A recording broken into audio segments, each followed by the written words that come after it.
Hey there, thinkers! Welcome back to Critical Hit. My name is Est, and oh wow, hold on to your panties and stop everything. Like, major news here, people. I mean, like, brace yourselves, because get this, Concord is officially donezo, and I thought this was supposed to be the game of the year. Shocking, right? Well, this news broke yesterday, and I mean, wow, what a surprise. Concord has been officially put out of its misery by PlayStation, Sony, or Fireworks Studios. Honestly, does it even matter at this point? We've been screaming from the rooftops that this was going to be a colossal fucking failure. But hey, who's listening, right? A cluster of 67 players still clinging to this game. But let's give credit where credit is due. Concord managed to achieve something truly remarkable. The fastest death in gaming history. It's dead, gamers. Deader than dead. Someone should probably send a thank you note to the developers for delivering such a textbook example of how not to make a game. What an absolute dumpster fire of epic proportions. Concord isn't just dead, it's a cautionary tale for the ages. Bravo! Just bravo! So I want to read this statement. However, before I do, I have a small request. If you're new here, consider hitting the subscribe button, smashing that like, and ring the bell to be notified for our next video. We would greatly appreciate this, since it will help us appease those YouTube algorithm gods. So we thank you. Now let me give you our thoughts on this, and let's get into it. So the never-ending saga of massive L's for the Gamergate 2.0 crowd continues. It's almost impressive at this point. Like, how did they even manage to take so many L's and still keep going? You'd think they'd at least take a breather after all the hits they've taken. But no. They just keep doubling down. And can we talk about how this isn't even in the same league as the original Gamergate? Back then, there was at least some drama worth watching. Now, it's just a sad parade of epic failures. But hey, gamers are definitely going to eat up whatever junkies serve them, right? Oh, wait. Turns out they're smarter than that. Take Concord, for example, the brilliant DEI team shooter they were all hyping up, because nothing says a fun game like shoving a corporate diversity agenda down people's throats. So, what happened? Concord's officially shut down. Who could have seen that coming? And the timing? Priceless. Just as they were patting themselves on the back for introducing a free gunner Baz, the trans character that was supposed to be their golden ticket, that character totally saved the game, huh? Not even close. And let's not forget Jamila Adderley, the one strutting around like I'm the most badass person in this game. Well, guess what, Jamila? The game's over. Done. Finito. So much for being the most badass when the game itself can't even survive. But sure. Let's read the official statement. They probably crafted it with the same level of genius that led to this whole mess in the first place. Concord fans, we've been listening closely to all your feedback since the launch of Concord on PlayStation 5 and PC, and want to thank everyone who has joined the journey aboard the North Star. Your support in the passionate community that has grown around the game has meant the world to us. However, while many qualities of the experience resonated with players, oh, stop it. Did it really resonate with so many people? I mean, can we all just agree to stop pretending? It's clearly why this game is such a smashing success. Oh, right. Never mind. It's getting shut down. So, we also recognize that other aspects of the game in our initial launch didn't land the way we intended. Well, that's putting it mildly. Whatever grand plan you had in mind, it's pretty clear it wasn't what gamers were hoping for, hence the faceplant. So therefore, at this time, we have decided to take the game offline beginning September 6, 2024. Holy shit! Can you believe it? They're actually pulling the plug on this game in just 2 days. Just 2 days! I mean, let's all take a moment for the poor souls who actually dropped $40 on this masterpiece. Yes, $40 fucking dollars. Now, all you geniuses who thought it was such a good idea to spend $40 on this disaster and generally believe that you were investing in something groundbreaking? I mean, hats off to the 697 of you who ignored all the warning signs and dove right in. And then they say that they're going to explore options, including those that will better reach our players. Oh, 100%, they're going to totally go free to play. I mean, why wouldn't they? It's a perfect legal strategy.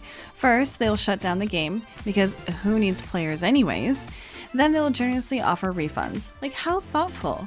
And just when you thought they were done, bam, they roll out a shiny new free-to-play model with a fresh, totally not predatory monetization scheme. Genius, really. It says, well, we determined the best path ahead. Concord sales will cease immediately. And we will begin to offer a full refund for all gamers who have purchased a game for PS5 or PC. If you purchase a game for PlayStation 5 from the PlayStation Store or PlayStation Direct, a refund will be issued back to your original payment method. Wow, I mean, just wow. Seriously, when was the last time we witnessed a disaster of this magnitude? I mean, a game that's barely had its feet under it for just about a week, and it's already getting the boot? It's like they went all in on this get woke, go broke philosophy and then decided to crank it up a level that we didn't even know existed. I can't even fathom what else could compete with this epic crash and burn. It's like they set out to redefine the very concept of failure. I mean, seriously, who could have seen this coming? It's practically a work of art in catastrophic blunders. But Concord is such a fucking failure at this point, it's kinda hilarious. And ooh, I just can't contain my overflowing excitement for the inevitable coping that is about to flood in.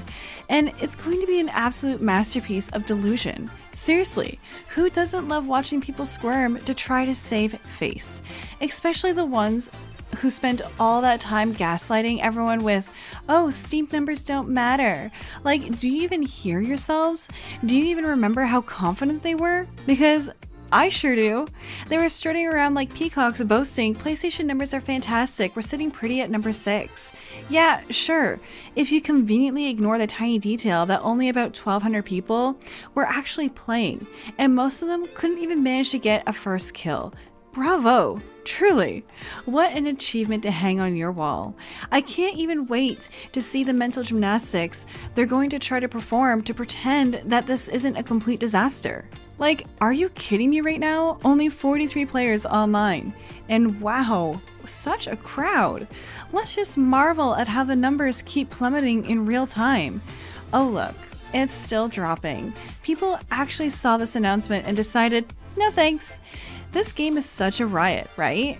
Honestly, I'm just dying to see Firewalk Studios get shut down, and I know it sounds a bit dramatic, and I don't relish in people getting fired from their jobs. But seriously, someone needs to make an example of developers who think they can just shove their DEI nonsense down our throats and expect everyone to just lap it up.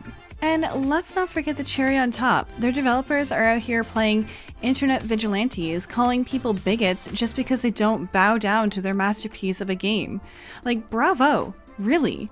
You guys should be given an award for the most spectacular meltdown. We are already rolling on the floor, laughing at your game before it even got the boot. Now we're going to spend the next 24 to 48 hours just basking in the comedy gold of your epic shutdown. And the best part? You're going to make a grand comeback as a free-to-play disaster. Honestly? So they're finally going to make a comeback as the game that should have been free from the get-go. Because, you know, who doesn't love a good do-over? And get this, they're offering refunds. Isn't that just adorable? Sure, it's a step up from outright swindling people, but let's not kid ourselves. They're not actually breaking the bank with these refunds. I mean, what are they actually giving back? Barely anything. Hardly anyone even bothered to play this train wreck of a game anyways. And don't get me started on the grand total of 22,000 supposed buyers. I mean, please. That number is so ridiculous, it's practically a joke. I'm not buying it for a second. It's clearly a figment of their imagination. It's painfully obvious that the actual sales numbers were pretty much non-existent. So now the sad truth is that Sony, PlayStation, and Firework Studios have managed to squander their entire development budget on a colossal waste of resources. It's a perfect storm of failure, and it's official. They've achieved absolutely nothing. I mean, it's truly a masterclass in strategy, and their options are nothing short of brilliant. Either they shut the game down and take the tax write-off, or they dust off the wreckage and relaunch it as a free-to-play shooter, hoping that maybe lightning will strike twice. And I mean, they must be operating on a whole nother level of genius to think that repeating their initial failure is going to somehow turn into a success. It's almost impressive how they seem to be doubling down on their own blunders. And clearly their grand plan is to release this game again under the assumption that gamers have a short memory, or that the universe will suddenly align to their favor. instead of gracefully accepting their loss, licking their wounds, and moving on. Because honestly, let's face it, Gamergate 2 is a chaotic mess. They're choosing to dive right back into the fray. And they're really going for it, aren't they? So buckle up and stay tuned. Watching this train wreck unfold is going to be a real spectacle. Concord's future is now hanging in the balance, and it's anyone's guess of how this latest escapade will pan out. I mean, just look at them scurrying away with their tails between their legs, as if they're not absolutely devastated. They must be really feeling the sting now. And like Firebox Studios and PlayStation have some serious explaining to do. You guys really nailed it with this one, didn't you? I can't wait to see this train wreck unfold. And a big shout out to everyone out there spreading the word about this hilarious, awful DEI fiasco disguised as a team shooter. And kudos to all the Gamergate people for their stellar work. And Paul Tassi? Well, just get ready to wallow in your own misery, because we all know that's coming. All the journalists are going to be too busy coping and seething too. Like, look at all the anti-woke crowds celebrating their victories like they're actually accomplishing something. So adorable. They're basically a tiny fringe group. But sure, let's see how their master plan unfolds. What a colossal epic fail by PlayStation and Firewalk Studios. Absolutely hilarious. What a fucking riot. However, those are my thoughts on the downfall of Concord. Let me know your thoughts down in the comments below. And hey, before you go, subscribe to our channel, smash that like button, and ring the bell to be notified for our next video. As always, this is Est, and I'm signing off now. So I'll see you in the next one. Toodles!